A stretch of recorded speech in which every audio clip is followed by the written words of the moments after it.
Hello everyone, this is Sharonare podcasting from Bethel Torah, India under the guidance of Ubajasir. కయ్యూను తప్పు హత్యతో ప్రారంభం కాలేదు, అది అతని లోపల ప్రారంభమైంది. కయ్యూను చేసిన మొదటి తప్పు కోపపడటం కాదు. కోపం ఇట్స్ హ్యూమన్ నేచర్, మానవునిలో సహజమైన గుణం కోపం. కానీ ఇంట్రోస్పెక్షన్ అంటే ఆత్మ పరిశీలనకు బదులుగా కోపాన్ని ఎంచుకోవడమే అతను చేసిన తప్పు.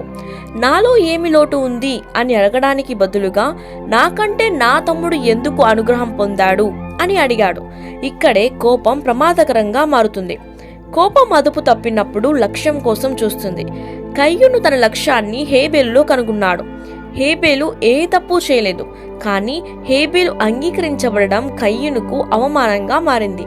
నీ విజయం నా విలువను దొంగలిస్తుంది అని ఒక వ్యక్తి నమ్మినప్పుడు అసూయ పుడుతుంది.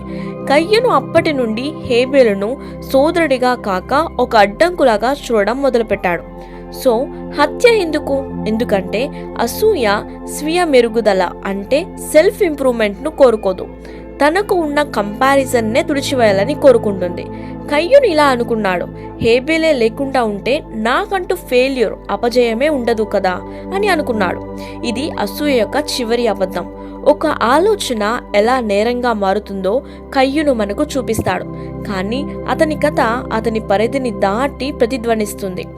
యాంగర్, జెలసీ, మర్డర్ ఇలాంటి సేమ్ ప్యాటర్న్తో నెక్స్ట్ ఎపిసోడ్లో మరికొన్ని ఎగ్జాంపుల్స్ చూద్దాం. Thank you everyone. Subscribe for more.